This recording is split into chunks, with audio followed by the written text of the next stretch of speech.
Hello, everyone, and welcome back to another episode of Spooky AF. My name is Rob, and today I'll be your host, and I'm joined by my lovely co-host, Suz. Suz, how are you? I'm feeling like my brain is all lighty up with the fun dopamine because we just recorded our previous episode, which I had such a great time doing and talking with you about. So I'm actually doing really well on this Sunday morning and excited to talk about whatever you've got going, because you did say the insanity of the previous episode on plague cures makes yours sound more reasonable. Yeah, and it kind of almost concerns me that as I'm looking at this now, I'm like, yeah, this is a pretty measured episode, all things considered.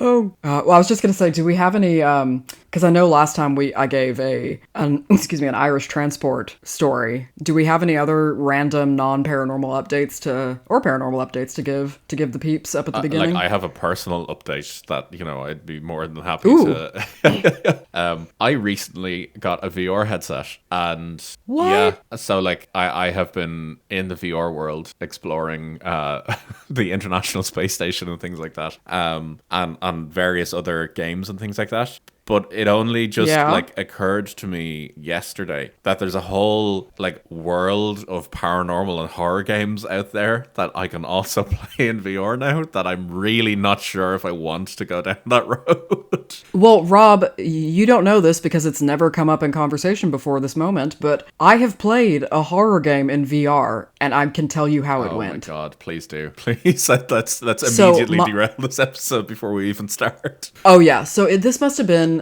I think this was maybe before we moved to Ireland, or maybe the first year we were in Ireland. As you know, Rob, but our listeners may not, we tend to spend the holidays in Scotland because my husband is Scottish.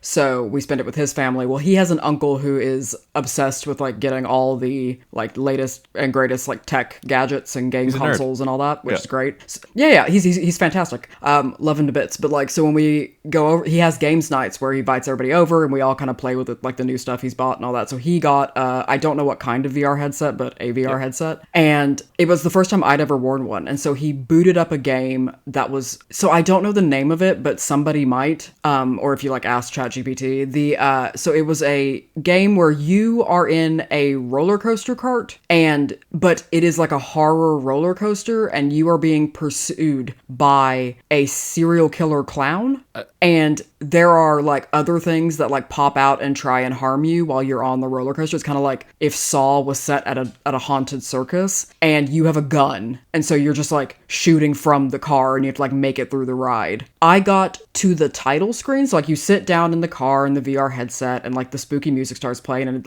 it was kind of alarming. I'd never been in a VR kind of headset situation before, so I was oh god, this is quite kind of realistic weirdly.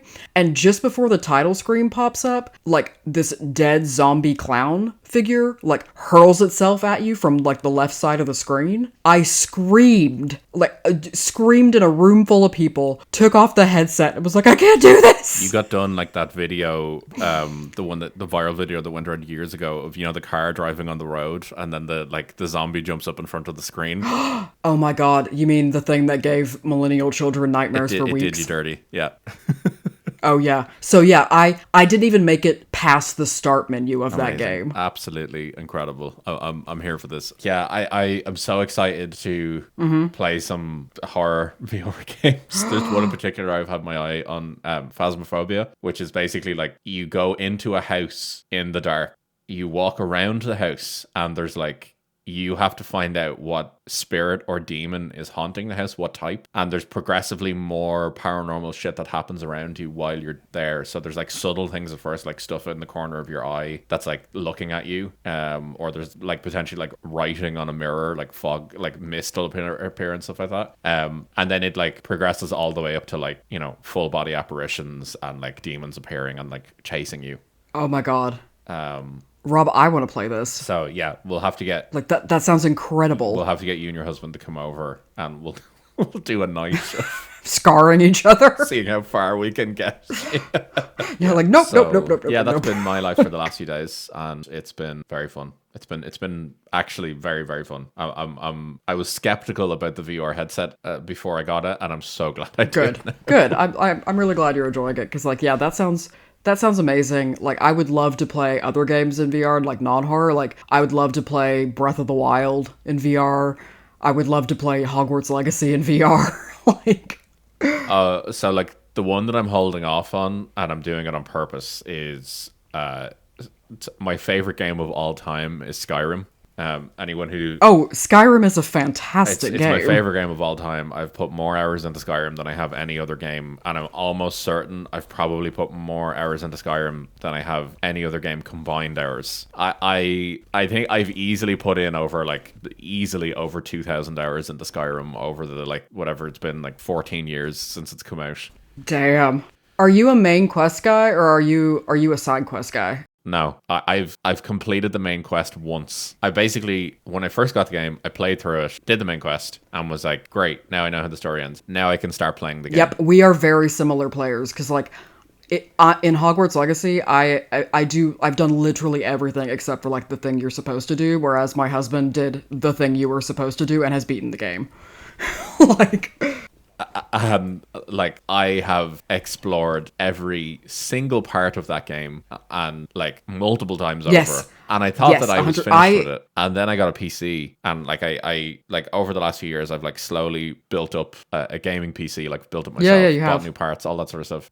So now the gaming PC that I have, it's very, very good. And it's now at a point where I've been modding Skyrim, and I have discovered that there is a whole plethora of new things I can do in Skyrim. Like you can mod the game to start with just a random start, so it skips the whole coming in on the carriage. Like, you know, which is the worst part. Yeah, like it skips that completely, and you can just have a random start. So it gives you like random background lore. So you're just like a thief who was arrested coming over the border. Mm-hmm. The one that it's the famous one, you know, that's the one that you're there for. But there's other ones where you're just like, you're a warrior who like lives up near like Windhelm, and you wake up and it's just like you're just living in like a house with a band of warriors and things like that. That's so cool. It's very, very cool. So like I now have like potentially another 2,000 hours of content that I can go through. However, Skyrim also has a VR mode. I'm right? sorry. And I am genuinely afraid to like commit to this, because that is a genuine concern that I have, that once I plug into this system, Well, Rob, we'll never see you that's again. me done. Like Yeah. Well, like Rob, this now that I know this, I understand what the two eventualities of like us knowing you is. One, you're going to be like black bag disappeared by the government.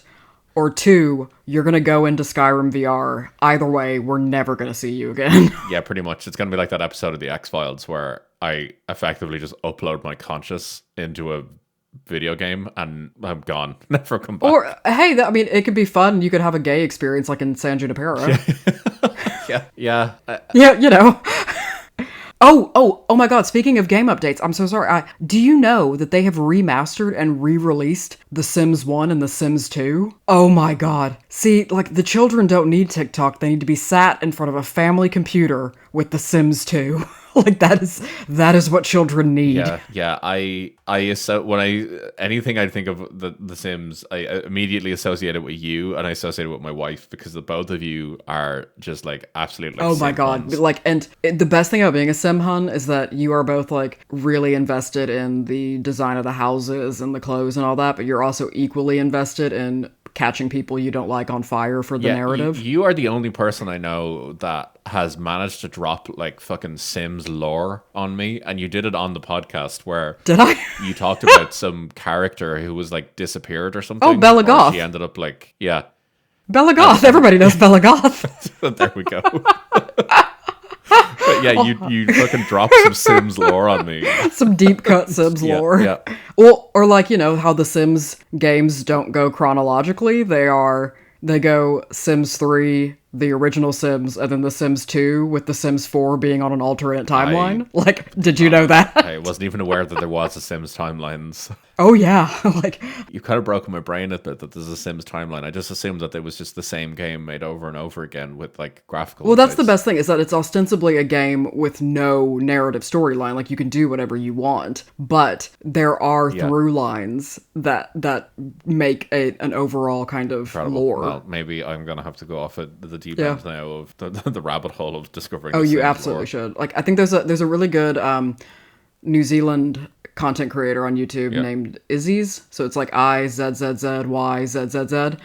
And they do like a deep dive into all of the Sims, including like why everybody's angry because we're not getting a Sims 5. Yeah, so it's worth a watch if anybody's interested. Okay. Everyone who doesn't like the intro conversation, here we are. I have said multiple times, like, oh, I'll put it in the notes when we start talking. I won't. Well, I also think that there is a fundamental part of this podcast that is us just fucking talking shite about shite, and if you're not into that, why are you listening?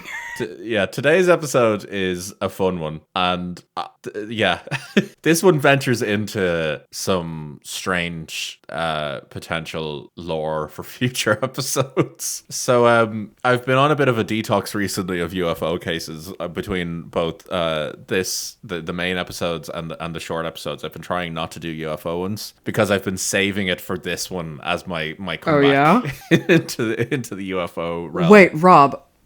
Are we back, baby? Are we so back? We are back, and we are unhinged yes. today. Guys, y'all are privileged by how insane Rob and I both are at this current moment in time, because I think the last episode and what it sounds like this episode are going to be some absolute bangers. When we normalized piss talk in the last episode, I knew that we were onto something for this one. Don't say that, Rob. There are communities that are like, piss talk's been normal for decades. True. Okay, I apologize. Pissers of the podcast. Pissers of our listeners. Yeah. Spitting straight fire by the way, there. If people who are into piss talk and piss play don't call themselves pissers, you're missing out. I fundamentally respect you less because of the name, like you not choosing that name. So today we are going to talk about something that I'm going to be honest with you, I had never heard of before until I discovered it on Reddit. That is the thing that has started our friendship, was like us sending and, each other unhinged Reddit perfectly posts. honest with you, full disclosure, Reddit was my main source of knowledge for this, and it led me to the website that is dedicated to this case. So I have not looked into this any further. Oh my god, yes. Than the website that Reddit linked to. I just think it's incredible that we commit to kind of doing so little research. Like, we really do. I mean, to be fair, you do significantly more research than I do, and I have absolutely no problem owning up to that. Amazing. People are here for this. You know, if you want a research episode, listen to every other week. I just think there's something so beautiful and simple about you being like, I saw a Reddit post and we're just going to talk about that, and it exists on its own. Have you ever wondered whether ancient intelligent beings could be living among us, hidden in plain sight? Are you still Rob and not the guy from Ancient Aliens in the meme? Are you, oh my god, Rob, are you that guy? Not yet. Not yet. We're working on it. Have you ever heard of the Lacerta Files? I haven't, but I'm so excited. So, Suz and listeners, the Lacerta Files are a set of interviews. I say interviews. Oh my god. Oh my god. With a supposed reptilian humanoid named Lacerta that basically cover secret underground civilizations, advanced technology, and mind-blowing revelations about humanity. Rob, isn't this an episode of Inside Job where they have to like go to the gala being run by the lizard people? They do, actually. Yeah, pretty much. And this one is as my kind of catalog of episodes go, this one is probably up there, I feel, with the content of what we're covering today. Yep, so amazing. Hopefully the delivery justifies or is worthy of it. Yeah, it's a fun one. So, some background. Yep. Oh, I'm gonna need that. The origins of the Lacerta Files. So, the Lacerta Files surfaced in the early 2000s on the early iteration of the internet. Yes.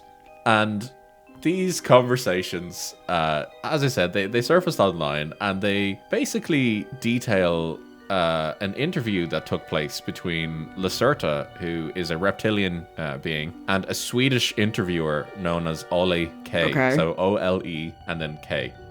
And yeah, so the interview supposedly happened in December 1999. And the introduction to the files is, I'm just going to read out just the start to it so you can kind of get the vibe of where this is going, because it reads like the start to a found footage film. Oh, it incredible. says, I certify that the following text is the absolute truth and no work of fiction. These are parts of a transcript of an interview I've made with a non-human and reptilian being in December 1999. The female being was already in contact with a friend of mine since some months. Let me declare that I was all my life a skeptic about UFOs, aliens, and other things, and I thought that my friend told me just dreams or fictitious stories when he talked about his first contact with a non-human being, Lacerta. So obviously we have to take this declaration as truth, because this person that makes sense. That everything is true. So just want to cover that straight away. Yep. So this transcript is supposedly 49 pages long, right? It was an interview that took place over 3 hours, and basically it produced drawings.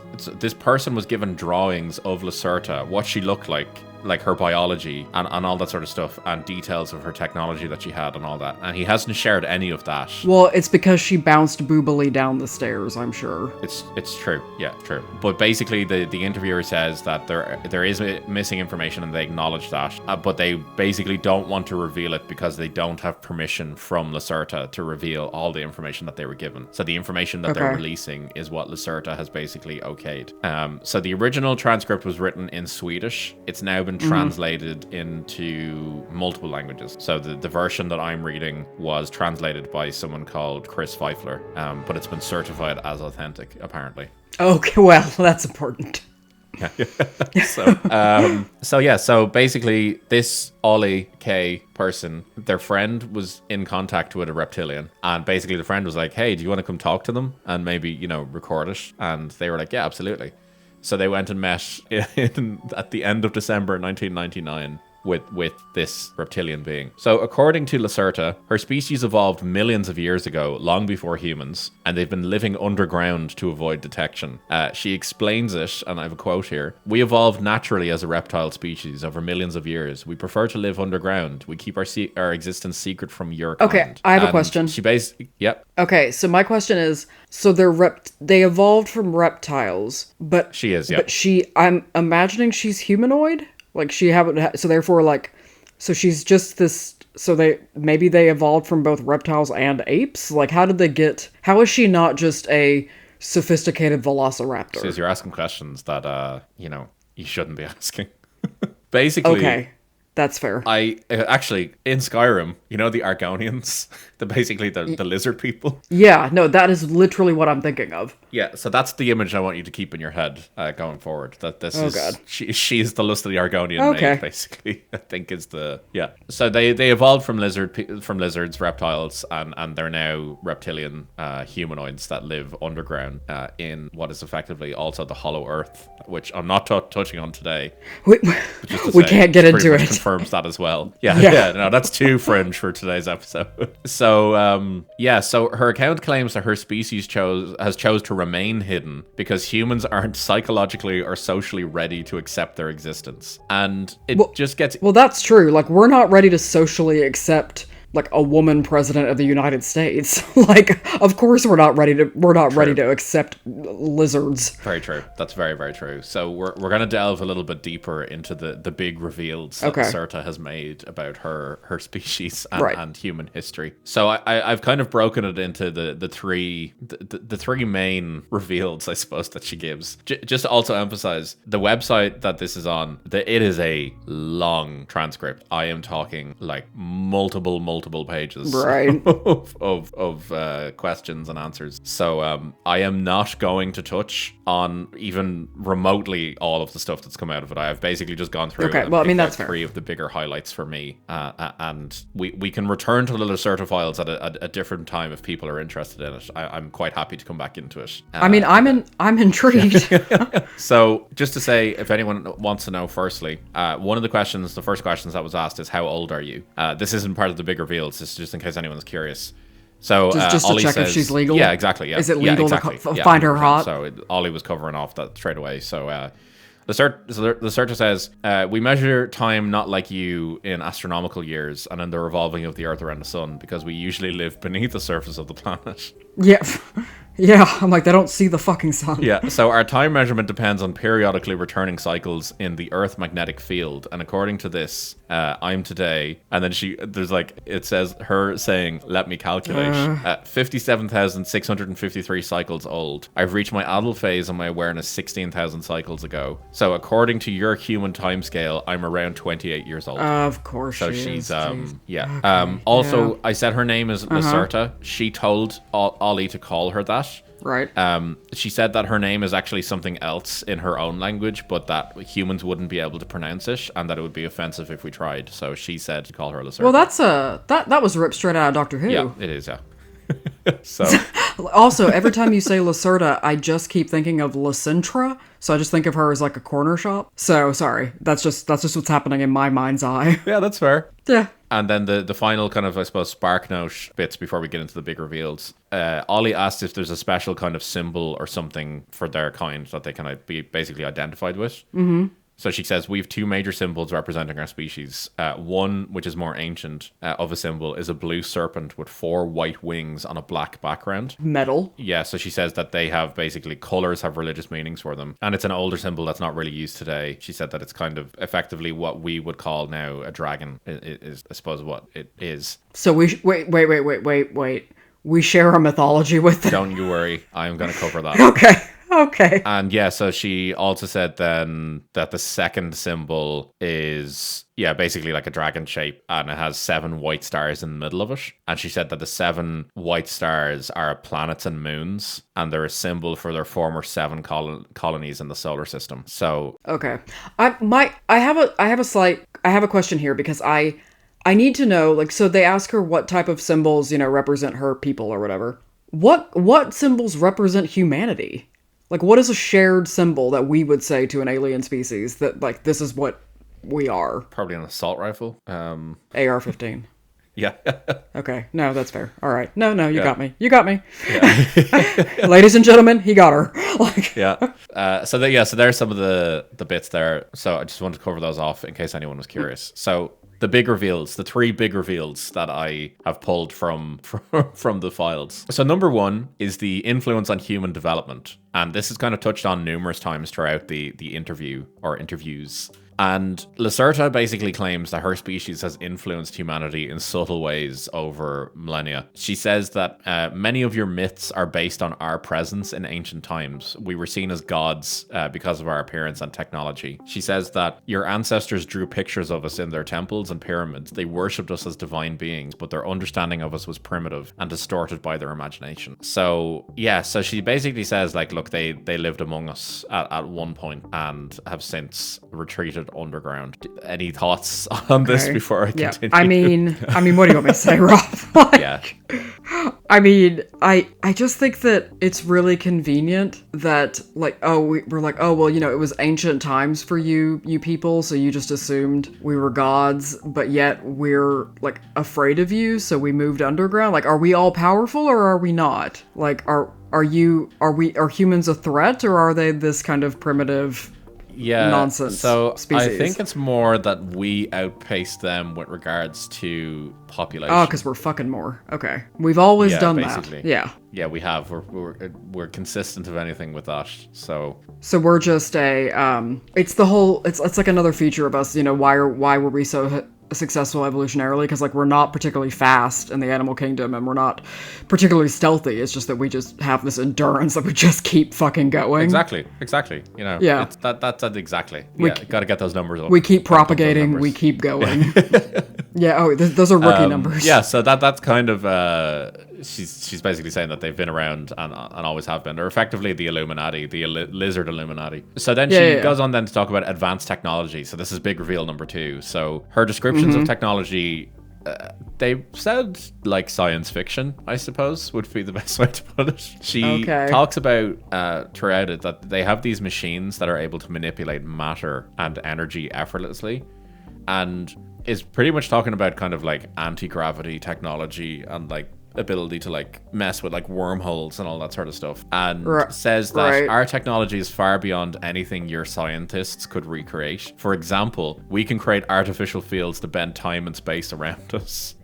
Before going on to say that some of your UFO sightings are actually our craft designed to monitor your activities or the state of our planet's surface. How are they testing aerodynamic stuff? They live underground. Oh wait, but the Earth is hollow. Wait, okay. Yeah, so the Earth is hollow, yep. don't forget. And then they're also able to fly about in the Earth's atmosphere with their like basically like cloaking technology that they have. The invisibility yeah. cloak. So they basically she pretty much confirms in this interview that a lot of the UFO sightings that we've seen are the reptilians, and particularly the like cigar shaped craft, which is, you know, quite a common sighting. Oh yeah, that's a very yeah. Yeah. And there's been some links made as well between the cigar-shaped craft and the recent, more common sightings of the Tic Tac crafts that people have talked about. I will do an episode on them at some point, but yeah, the Tic Tac crafts are like, obviously they look like Tic Tacs, and a lot of people have drawn similarities between the two. So there's been some people theorizing that if the Lacerta Files are real, that, you know, the reptilians are using the Tic Tacs as well. And some of the Tic Tacs have actually been, there's video footage of them released from the US government of these Tic Tacs like coming in and out of the ocean. So there's people saying that basically it's an underground base that the reptilians or aliens are using. And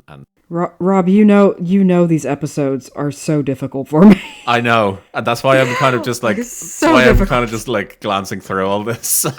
Yeah, you're like, I'm more some Cloverfield shit. Yeah, I'm more just informing some you Area rather 51 than asking shit. you to try to come up with any thoughts on it. Yeah.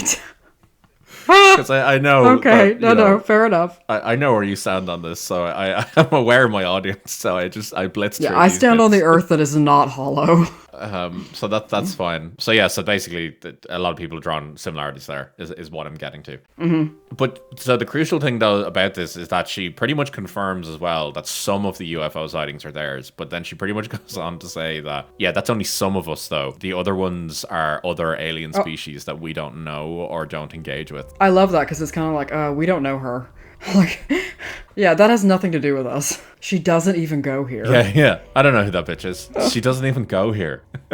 So that's that one. And then big reveal number 3 is she provides numerous observations of humanity throughout this in quite an almost like judgy way, by the way, which I don't appreciate. I don't know, that's kind of fair. Like, if you think back about human history, we should be judged. Well, you're gonna love her thoughts on humans. Great. Then.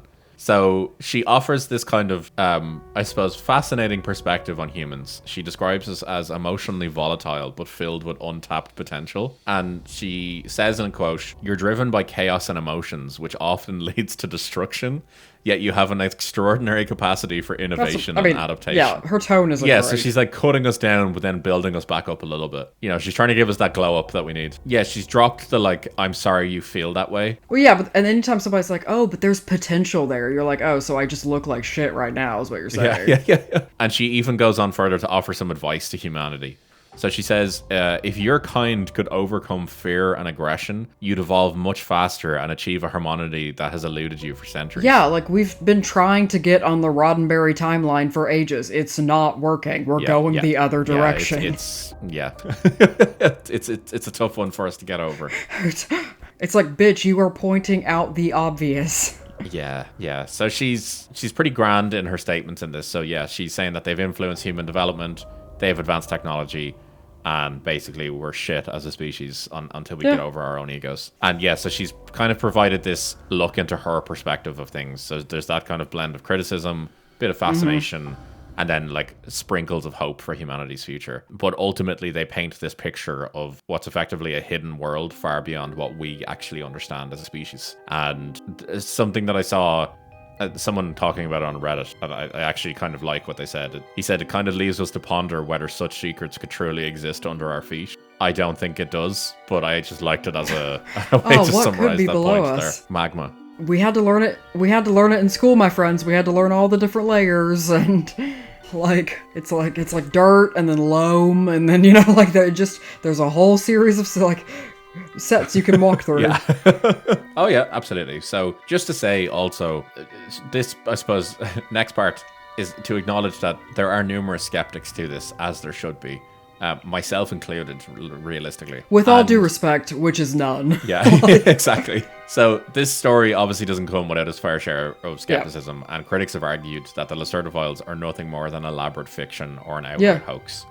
They point to the total lack of evidence and the anonymity of the interviewer as major red flags. And I completely agree with that. But I kind of almost think that that's kind of part of the allure to it all. Like, the absence of any proof whatsoever does kind of leave this room for mystery and total speculation on our behalf, and provides content for podcast episodes. Do you know what I like about it? Yeah. I like the idea that instead of, because we always assume an alien species or whatever is going to try and contact like a political leader or like a cultural icon or something, someone that has, some kind of parasocial representative power of of humanity, right? Or like direct authority. But I kind of like the idea that there's a real nihilism in the fact that she's like, she just chose some random Swede and because basically I love the message, like the underlying message to that is, like, none of y'all are any different from anybody else. Like, I could have told this to anyone. Special. Yeah, like, none of you are special. So I'm telling this to you, not because you are special, but just as emblematic as I could have told this to anyone. It doesn't matter. Yeah, I kind of love that. I love that for us. Yeah, for sure. And I think what I like about this as well is, it was a comment I saw on Reddit that supposedly psychologists have actually kind of looked into this more to kind of like study it, and some have said that they actually think that these files are actually a really good representation of humanity's kind of deep-seated fears and hopes about the unknown. Basically trying to understand our place in the universe and hoping that there's something that's going to come in and effectively save us from ourselves, which I'm all there for. Yeah, I mean, it's the same thing with religion. Exactly. So I'm gonna drop some reptilian lore and myths. See, my question, like, are you gonna touch on anatomical stuff? Like, is it like a cloaca situation? Like, does she shed? Like, what's happening? Cloaca, I hardly knew her. Maybe the title of this one could be "It's Not a Cloaca Situation." Sorry. Just, I don't know. Reptilian beings aren't new to human imagination. Obviously, we have in recent history, the British royal family. Isn't that like a thing that goes around? And the Alex Jones of the world who talk about reptilian beings and all that sort of stuff. The homosexual frogs. Yeah, exactly. And all that sort of stuff. People talk about lizard people all the time. There are numerous videos on YouTube of people talking about evidence that they found of lizard people. Even very, very recently, there was a video doing the rounds on social media and on Reddit of Elon Musk at the inauguration, where he's like, before that, where he's clearly like on Ket, and he's doing this whole thing where he's like rolling his neck and blinking loads. Is it like Mark Zuckerberg in Congress? So people like distorted the video and like doctored it slightly to make it look like that he had like a double set of eyelids, so that he had like an inner eyelid that was closing before his other one did. They Men in Black'd him? Yeah, they did, yeah. And it was doing the rounds, and people were saying that it was like clear evidence that the like reptilian people and lizard people and all were here. And all I think you can't. Okay, so I want to backtrack a bit because I don't want to get like sued for libel or something. Like, okay, didn't he say that was like a Roman salute instead of a Nazi salute? I don't know, potato. But like that's kind of a dog whistle. But anyway, what I was gonna say, salute. Yeah. I mean, it looked like one for sure. I'm just in my opinion, but no, the thing that I was going to touch on is because like the lizard people, like they think that they're kind of a secret oligarchy that's running the government, right? Or like the secret civilization that's influencing human affairs. But then how do they think because that has to coincide as well. Like, so if Elon Musk is a lizard person, then he's not, then why do people say he's on Ket? Why do people do people criticize the lack of forethought and all that? Like, if he's supposed to be he can't be both. He can't be a lizard person and also what he is like doing kind of thing. So I think that's where there's a clear line in the sand. I think people who think that he's a lizard person are not the same people in this Venn diagram. They are not the same people who think that and probably are much more correct in the fact that he's fucking out of his mind on drugs. So that Venn diagram doesn't cross okay, over. so those credits don't transfer. Okay, I guess I'm just confused No. about, because I'm so chronically offline. I guess I'm just confused about the audience. Yeah, so there's people out there who are like, he's very clearly on drugs. This is clearly ketamine that he's using. And then there's other people. I've just heard that recently. Like, that is something I was unaware of. That was a discourse. Yeah, it's been going around for quite a while. And then there's the other side of people then who are like, he's clearly a lizard person. And the crossover on that Venn diagram is minor.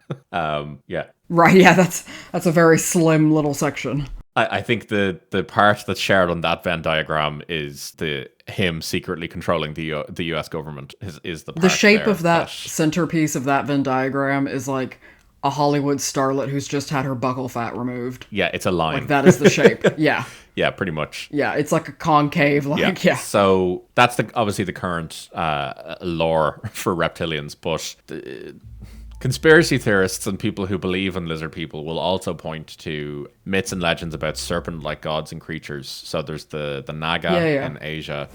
There's the Quetzalcoatl in Mesoamerica, and then like the dragon myths of Europe, just to name a few.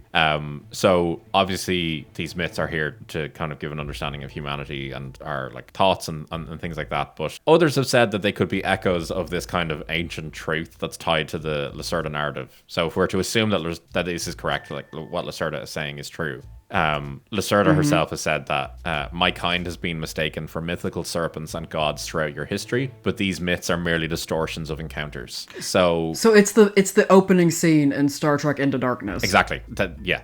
Yeah, okay. So it's kind of intriguing how these kind of ancient myths align with stories like the Lacerta Files, and it kind of makes you wonder, or it makes other people wonder about how much do we actually know about our own past and things like that, and all that sort of stuff, if we're assuming that this is correct and true. Which I'm saying, that's a big if. big if. Yeah, so I suppose to nearly wrap it up, just to acknowledge that Lacerta then just kind of like mysteriously disappears from this. So after these interviews, Lacerta just kind of seemingly vanishes. There's no indication of what happened to her or where she went after sharing her insights. And the interviewer basically kind of comes out and says, like, we were supposed to have follow-up interviews and it never happened. Right. So, there's no indication of what happened to her or where she went. So she mentioned that her species prefers to remain hidden and that they live obviously in like the hollow earth to avoid humanity. Yeah. And she says that our interactions with your species are rare and deliberate, and we only reveal ourselves when necessary. So people have taken it as she's obviously returned to her underground community. She's carried on with this kind of tradition of secrecy, or, you know, her decision may have been this kind of like fleeting exception where we're unlikely to see it repeated again because they've kind of thought about it and gone, do you know what? Let's not do that again. They know too much now. But yeah, just to say that Lacerta basically just fucking disappears. She kind of just nopes out of existence, almost like she doesn't exist. So just, I suppose, to wrap it up then, if we're kind of left with a verdict here, you know, are the Lacerta Files these mind-blowing revelations? Are they pure fiction, or are they simply just a bit of fun? You know, who are we to know? Who are we to know? I mean, I think, but Rob, we know. I mean, okay. I think at this point they're just being dicks, though. Like, clearly we can't take care of ourselves. Clearly, like, what are they waiting for? Oh my god, like, just please let the you know, sentient yogurt take us over. Like, let Chat GPT become general AI and just rule everything, because I'm tired. Like, I'm so tired. We do know. Absolutely, we do know. They are the mind-blowing revelations of the lizard people living underground, guiding humanity, waiting to eventually reveal themselves one day. That's kind of cool. Maybe they saw the opening to the 1998 Godzilla movie with Matthew Broderick, where when the nuke goes off, that Godzilla was created, and maybe they're just holding off, being like, oh, you know what? Actually, that's kind of cool. Maybe there's some potential here. I've never seen that Godzilla. What is the myth? Like, how does a nuke create Godzilla? Is it radiation from the bomb that makes like a gecko into, you know, Godzilla? Oh my god, Suz. Oh my god. I cannot believe. I cannot believe you have not seen 1998 Godzilla. It is an absolute masterpiece of film, and I'm only half joking when I say that. Amazing. It is glorious. It's got It's like peak 90s. This came out in 98. It's got Matthew Broderick. It's got Jean Reno in it. Back when he was What? still in films. Yeah. Oh. It's unbelievable. It is Okay. No, I'm in. such a good film. You Oh my God, absolutely yeah. need I mean, to watch this is it. starting to sound like how I defend the film Yeah. Grease 2, but I mean, that just means I'm more likely to watch it though, because I enjoy cinema that hurts. Like, that is so bad that it's So this one just doesn't hurt. This is actually incredible. good. Like, that's the difference. Yeah. Okay, Yeah, okay, yeah. okay. So it's amazing. Would thoroughly recommend. Yeah, so basically the lore is that around a nuclear test site back in the 40s, 50s, when hydrogen bombs were being set off, that there was an iguana near there, and it was basically like bathed in nuclear radiation, like gamma rays and all that, and it ultimately grew into Well, that's Godzilla. the 50-50 chance. Like, they make fun of that in Family Guy, where like all the Griffin family gets covered in radioactive material and they all get superpowers, but then when the mayor does it, he gets lymphoma. Like, Yeah, like exactly. it's 50-50, isn't it? Yeah, pretty much. So yeah, it's an amazing film, but yeah, maybe they saw that because this was in 99, so this came out, a year before Lacerta made herself known to the world. So, maybe she saw Godzilla, she saw Matthew Broderick, and she was like, maybe let them cook a little while longer. And she meant literally cook. Like, they're fucking cooked. To be fair, what we're doing to the planet, like heating it up, it is Exactly. preferable for reptilians. Exactly. Yeah, 'cause that climate is I probably. mean, what's keeping them warm favorable down in the climate. hollow Yeah. Earth? It's certainly not a core of magma, No, because true. that's not That's that very can't be true. there. It's probably the miniature sun that is also in the hollow What? earth. Oh yeah. Oh yeah, God. Yeah, yeah. Okay, Rob, we're at 52 minutes. We can't. We Oh, can't I go agree there. with you. Like, we're done here today. We're done. So yeah, that concludes the Lacerta Files. Yeah. I had so much fun reading these. It was an absolute nightmare trying to decide which ones I should talk about and which ones I should ignore. There are, like, to be fair, like, whoever wrote this, they provided a lot. Like, they wrote dozens of questions and answers. Like, and Is this their non-spicy? Like, I have a feeling this person writes a lot of fanfic, and like this is just like their biggest that is actually non-erotic potentially piece. pretty on. Like, on the what head, are actually. what are the hashtags for this? Like, because like I think I saw somebody post that's like, my favorite thing about fan fiction is that the title of the fiction will be like, and we looked at the stars and realized we were hollow, but then the first hashtag will be anal fisting. So, like, I don't know. I just think that it'll be like the Lacerta Files, like hashtag mystery, hashtag alias, hashtag noir, hashtag like cloaca play or something. I don't know. I don't know. Look, who are we to know? Who Like, who are we to judge? yeah, true. We don't shame here. No. Well, we shame, just not the things that would normally be shamed, I guess. So it's a wild ride. I'd recommend anyone to go off and read them. There is a lot to it. There's so much. Incredible. Like human scientists on like an expedition that were sent to talk with the lizard people back in the 40s. They become like effectively like incinerated by some plasma bolt that they didn't have an understanding of, that the reptilians didn't think would kill people. Like, there's a whole thing about that. Yeah, there's other talking about like extraterrestrial species and things like that, as I mentioned earlier. Is this the guy that wrote like the 320,000 page fiction about the Civil War that's mentioned once in the Warhammer texts? Yeah. Okay. That is exactly what this is. Someone who writes Warhammer 40k fiction. Yep. This is that person. Okay. Yeah. No, all right. So yeah, I'm there for it. But yeah, I really enjoyed this one. This was really, really fun. This is probably my favorite episode that I've like read into before presenting. It was really, really it was fun. fun, and it was ridiculous, and yeah. It is ridiculous. Yeah. It's completely ridiculous. I look forward to us discussing it further. Oh, and we will. Don't you worry. Amazing. Yeah, so with that said, I hope everyone has enjoyed this. I would love to hear your thoughts on this one. You can reach out to us on Instagram and Threads at the Spooky AF Pod. You can get us on YouTube as well. And you can get us on Gmail at spookyafpodcast@gmail.com. I would love to hear your thoughts on this. Where you fall down on the reptilian lizard people and the Hollow Earth theory. Never thought I was going to say that. I mean, sentence we've before. said so many new sentences on this podcast. podcast, it's a bit wild. Yeah, it shouldn't surprise us anymore. Yeah. No. But yeah, with that said, I hope you're all having a lovely day whenever it is that you're listening to this. I personally am going to go into the world of VR now for a little bit. Nice. And as I said, I hope you enjoyed this one, and we'll catch you in the next one. See y'all. Take it easy, guys. Bye. Bye.